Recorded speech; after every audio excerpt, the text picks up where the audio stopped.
Shalom Bapak Ibu Saudara yang terkasih di dalam Tuhan, selamat pagi dan salam sejahtera bagi kita semua. Pagi hari ini kita bersyukur kembali bertemu di dalam renungan pagi Embun Hermon yang akan senantiasa menyegarkan iman kita. Sebelum kita mendengarkan kebenaran firman Tuhan, mari kita memohon pimpinan Tuhan di dalam doa. Bapa kami yang ada di surga, terima kasih Tuhan untuk berkat-Mu di dalam kehidupan kami, hari lepas hari. Kami bersyukur hari ini boleh menikmati hari yang baru dan menikmati nafas kehidupan yang Tuhan anugerahkan kepada kami. Saat ini ya Tuhan, kami mau membuka hati dan pikiran kami untuk diterangi dan diberkati oleh kebenaran firman Tuhan. Berbicaralah kepada kami secara pribadi agar firman-Mu Tuhan boleh menjadi pelita bagi kehidupan kami. Terima kasih Tuhan, di dalam nama Tuhan Yesus Kristus kami berdoa dan bersyukur. Amin. Bapak Ibu Saudara yang terkasih, pembacaan firman Tuhan pagi hari ini dari Yesaya pasal 55 ayat 8. Demikian firman Tuhan, sebab rancanganku bukanlah rancanganmu dan jalanmu bukanlah jalanku. Demikianlah firman Tuhan. Amin. Bapak Ibu Saudara, di dalam arti yang lebih khusus, kata jalan dapat berarti tujuan atau kehendak Allah. Kita percaya bahwa cara Tuhan bekerja atas hidup kita tidaklah sama dengan sebuah rumus matematika, yaitu jika kita memasukkan satu angka ke dalam sebuah persamaan, pasti akan didapati hasil yang diinginkan. Tetapi tidak demikian dengan rencana dan jalan Tuhan bagi setiap pribadi yang percaya kepadanya. Tuhan bisa bekerja dengan cara yang berbeda, bahkan kepada masing-masing pribadi. Bagi masing-masing pribadi, Tuhan punya cara yang unik dan tidak terselami oleh akal dan pikiran kita, dan tidaklah mudah bagi kita untuk memahami jalan-jalan Tuhan, karena terkadang jalan-jalannya terasa berat untuk kita ikuti. Tetapi jalan Tuhan selalu membawa kita kepada tujuan yang dikehendaki oleh Allah dan untuk kebaikan hidup kita.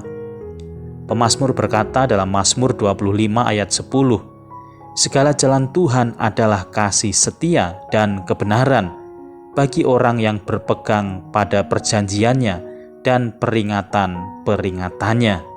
Jalan Tuhan sungguh luar biasa bagi hidup kita. Tetapi sayangnya tidak semua orang mau menempuh jalan Tuhan dan lebih memilih berjalan menurut pengertian dan kehendaknya sendiri. Karena mereka menganggap jalan Tuhan itu penuh aturan dan rambu-rambu yang dapat membatasi kehidupan mereka. Saudara yang dikasihi Tuhan, yang perlu kita lakukan adalah membuka hati untuk tunduk kepada cara Allah dalam menyatakan kehendak dan jalannya atas hidup kita. Jika kita tidak mengikuti jalan Tuhan, maka kita tidak akan memiliki pengalaman iman berjalan bersama dengan Tuhan. Dengan mengikuti dan menaati jalannya, maka kita akan semakin mengenal pribadinya. Tentu kita ingat bagaimana perjalanan kehidupan Yusuf yang begitu tragis secara manusia, karena dia dijual dan akhirnya tinggal di sebuah negeri yang asing baginya, yang tidak pernah dia pikirkan sebelum-sebelumnya. Bahkan jalan seperti ini bukanlah sebuah pilihan yang bisa dipilih oleh Yusuf. Dia hanya berada di dalam situasi dan kondisi yang memang tidak bisa dia tolak. Tetapi Tuhan memakai jalan ini untuk membawa Yusuf memperoleh keberhasilan di dalam hidupnya. Saudaraku, walaupun jalan Tuhan itu sulit dan kadang tidak masuk akal, mari kita tetap teguh dan percaya bahwa Tuhan akan menuntun kita di jalan yang benar. Tuhan Yesus tidak pernah salah menempatkan kita di dalam segala keadaan dan situasi yang kita alami saat ini. Ada sebuah lagu yang seringkali kita nyanyikan dengan syair yang mengatakan demikian. Jalanmu tak terselami oleh setiap hati kami, namun satu hal ku percaya, ada rencana yang indah. Bapak Ibu Saudara, apakah kita mau sungguh-sungguh mempercayakan hidup kita kepada jalan Tuhan? Bahkan Daud berkata dalam Mazmur 143 ayat 8b, sebab kepadamulah aku percaya, beritahukanlah aku jalan yang harus kutempuh. Inilah keyakinan dari Daud yang juga harusnya menjadi keyakinan bagi hidup kita. kepada Tuhanlah kita percaya, dan Tuhan akan menunjukkan jalan yang terbaik yang harus kita lalui. Berjalan bersama dengan Tuhan dan menyertakan Tuhan di dalam seluruh aspek yang kita kerjakan adalah cara yang tepat untuk kita mengalami penyertaan Tuhan. Penyertaan Tuhan yang akan membuat jalan yang sulit bisa kita lewati dengan kemenangan. Firman Tuhan dari 1 Korintus pasal 2 ayat 9. Apa yang tidak pernah dilihat oleh mata dan tidak pernah didengar oleh telinga dan yang tidak pernah timbul di dalam hati manusia, semua yang disediakan Allah untuk mereka yang mengasihi Dia.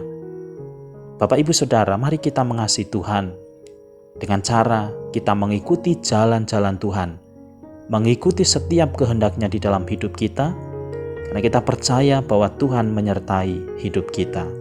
Amin. Bapak, Ibu, Saudara, mari kita berdoa. Kami percaya ya Tuhan, jalan-Mu adalah jalan kebenaran dan kehidupan bagi kami. Sesulit dan seberat apapun jalan yang harus kami tempuh, kami mau tetap mengikuti jalan-Mu Tuhan. Karena kami percaya Engkau adalah Immanuel, Engkau adalah Allah yang akan senantiasa beserta dengan kami. Terima kasih Tuhan. Kami mohon pimpinan dan penyertaan Tuhan di dalam aktivitas dan kegiatan kami sepanjang hari ini.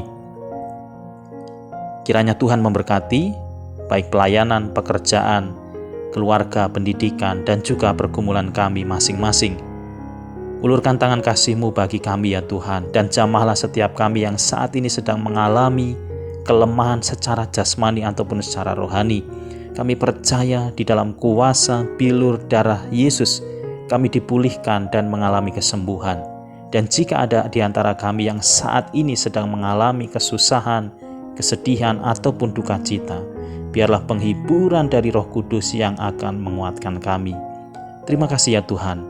Kami menyerahkan kehidupan dan karya kami sepanjang hari ini ke dalam tangan kuasa-Mu. Saudaraku yang dikasihi Tuhan, arahkanlah hatimu kepada Allah dan terimalah berkat-Nya. Tuhan memberkati engkau dan melindungi engkau. Tuhan menyinari engkau dengan wajah-Nya dan memberi engkau kasih karunia. Tuhan menghadapkan wajah-Nya kepadamu dan memberi engkau damai sejahtera. Di dalam nama Tuhan Yesus Kristus, Juru Selamat dan Penebus hidup kami berdoa dan bersyukur. Haleluya. Amin. Bapak, Ibu, Saudara yang dikasihi Tuhan, selamat pagi dan selamat beraktivitas. Tetap semangat di dalam Tuhan dan tetap teguh menjalankan firman-Nya. Sehat, sukses, dan diberkati selalu untuk kehidupan kita. Tuhan Yesus memberkati.